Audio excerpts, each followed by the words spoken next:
Friends, welcome back to చిన్నదాని blogs. Day 2లో మనం రిలేషన్షిప్ చేసాం కదండి, రిలేషన్షిప్ టార్గెట్ పెట్టుకున్నాం కదండి. ఇప్పుడు రిలేషన్షిప్స్లో ఒక 2-3 ప్రాబ్లమ్స్ చూద్దాం. ఫస్ట్ ఏరియా చూసి ఓకే. యా, రిలేషన్షిప్లో 3 జనరేషన్స్ ఉంటాయి. ఒకటి present generation, past past generation అంటే మన ముందు, ఫ్యూచర్ జనరేషన్ అంటే మన తర్వాత. సో ఇక్కడ మనం అనుకుంటే మన పైన పాస్ట్ జనరేషన్ అంటే మన మదర్ అండ్ ఫాదర్, ఆ పైన మన మన మన ఫాదర్ అండ్ మదర్, ఆ పైన మన గ్రాండ్ మదర్ గ్రాండ్ ఫాదర్ వస్తుంది.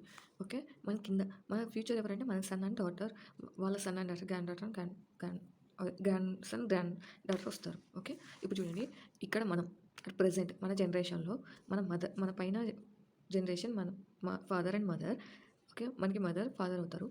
జెంట్స్ని అది ఫాదర్ని ప్లస్తో చూపిస్తారు, మదర్ని మైనస్తో చూపిస్తారు. ఓకే, మన ఈక్వల్ జనరేషన్ వాళ్ళని కజిన్స్ అంటాం. ఇవి ఇంగ్లీష్లోనే కొంచెం బెటర్గా ఉంటాయండి. సో మనం ఇంగ్లీష్లోనే చేద్దాం. మన ఈక్వల్ జనరేషన్ని కజిన్స్ అంటాం. మన ఫాదర్ అండ్ మదర్ వాళ్ళ కజిన్స్ని మనం అంకుల్ ఆంట్ అంటాం. అంటే మన మేనత్త మేనమామని అంకుల్ అంటాం. అది మదర్ సైడ్ అయినా ఫాదర్ సైడ్ అయినా అంకుల్ అని అంటాం. ఓకే, మనకి వీళ్ళ మన మన మనకి మేనగోడలు మేనల్లుడు అంటే నీస్ అంటే నెఫ్యూ అంటే మేనల్లుడు, నీస్ అంటే మేనత్త. ఓకే, సారీ, నీస్ అంటే మేనల్లుడు, నెఫ్యూ అంటే మేనల్లుడు, నీస్ అంటే మేనకోడలు. ఓకే, ఇక చూడండి, ఇక్కడ ప్రెసెంట్ మనం అంటే మన ఫాదర్ మన మదర్ వాళ్ళ కజిన్స్ ఉంటారు, అంటే సిస్టర్ అండ్ బ్రదర్స్, వాళ్ళని అంకుల్ ఆంట్ అంటాం. ఓకే, ఇటు ఫాదర్ సైడ్ అయినా మదర్ సైడ్ అయినా వాళ్ళకి మనం నీస్ కానీ నెఫ్యూ కానీ అవుతాం. ఓకే, ఆ పైన generation grand mother and grand father, grand father and grand mother. అంటే ఇక్కడ మదర్ సైడ్ వాళ్ళైతే పెటర్నల్ గ్రాండ్ అవుతారు, ఫాదర్ సైడ్ అయితే మెటర్నల్ గ్రాండ్ అవుతారు, గ్రాండ్ ఫాదర్ గ్రాండ్ మదర్ అవుతారు. ఓకే, మన ఈక్వల్ జనరేషన్ అంటే మన సిస్టర్స్ అండ్ బ్రదర్స్, పెద్దమ్మ కొడుకు పిన్నమ్మ కొడుకు ఇలాంటి వాళ్ళని కజిన్స్ అంటాం, సిస్టర్ అండ్ బ్రదర్స్ అవుతారు. ఓకే, మన తర్వాత జనరేషన్ ఫ్యూచర్ జనరేషన్ అంటే సన్ అండ్ డాటర్, సన్ కానీ డాటర్ కానీ అవుతారు. వాళ్ళకి సన్ మన grand son and grand daughter అవుతారు, లేదా డాటర్ వాళ్ళ సన్ అయినా గ్రాండ్ డాటరే, గ్రాండ్ డాటర్ అయినా గ్రాండ్ డాటరే అవుతారు. ఓకే, ఒకవేళ మనకి కొడుకు అయితే వాళ్ళ కోడలు మనకి సన్ ఇన్లా అవుతారు, అల్లుడైతే సన్ ఇన్లా అవుతారు, కూతురు అయితే డాటర్ ఇన్లా అవుతారు. ఓకే, ఓకే ఇదేనండి. ఇది ఇంగ్లీష్లోనే కొంచెం బెటర్గా ఉంటాయి. సో ఇంగ్లీష్లోనే ఇక్కడ మనకి ఇది ఒక్కటి గుర్తుపెట్టుకుని, ఇది ఒక్కటి కొంచెం కన్ఫ్యూజ్ అవుతారు.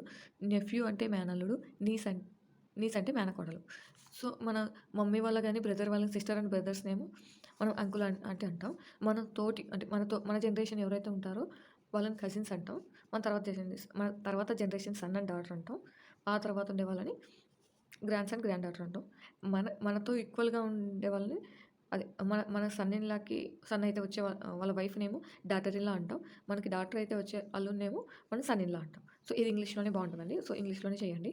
ఓకే, ఇప్పుడు ప్రాబ్లమ్స్ చూద్దాం. ఇక్కడ చూడండి, నీవు మా నాన్న తల్లికి ఒకే ఒక కూతురు అయితే నీకు నేను ఏమవుతాను? నీవు మా నాన్న తల్లికి ఒకే ఒక కూతురు. ఓకే, అయితే నేను నీకు ఏమవుతాను? చూడండి, నీకు కూతురువి అంటే ఇక్కడ అతను ఉంటాడు, వాళ్ళ డాడీ అంటే నేను వాళ్ళ అమ్మకి అంటే గ్రాండ్ మదర్కి ఏకైక కూతురు అంటే డాటర్, అంటే వీళ్ళిద్దరు కజిన్స్, సిస్టర్ అండ్ బ్రదర్ అవుతారు కదా, సిస్టర్ అండ్ బ్రదర్. ఇతని సన్ ఇక్కడ సన్ ఆర్ డాటర్. ఇతనికి ఈమె ఏమవుతుందంటే మేనత్త అవుతుంది. సో ఇక్కడ మనకి ఆప్షన్ ఏమి ఇచ్చారు, నీకు నేను ఏమవుతాను అంటే ఈమెకి ఇతను ఏమవుతాడంటే, ఈయనకి మేనత్త తిన్నప్పుడు ఇది మేనల్లుడు ఆర్ మేనగోడలు కదా, అది నీస్ ఆర్ నెఫ్యూ. సో ఇక్కడ ఆప్షన్స్ ఏమి ఇచ్చారు, కుమారుడు కాదు, తమ్ముడు కాదు, బావ కాదు, అల్లుడు. ఓకే, మేనల్లుడు. So option 2 correct. ఓకే, ఇక్కడ చూడండి, వై యొక్క కుమారుని సోదరుడు ఎక్స్ అయిన వైకి ఏమవుతాడు? వై యొక్క కుమారుడు సన్ బ్రదర్ వైకి ఏమవుతాడు అంటే గ్రాండ్ సన్. ఓకే, చూద్దామా ఆప్షన్స్. కుమారుడు కాదు, అంకుల్ కాదు, సోదరుడు కాదు, మనవడు అవుతాడు. ఓకే, ఈ క్వశ్చన్కి మీరే ఆన్సర్ చేయండి. ఓకే, ఈ క్వశ్చన్కి ఆన్సర్ ఏంటి అనేది మీరు కమెంట్ చేసి చెప్పండి. Okay, thank you for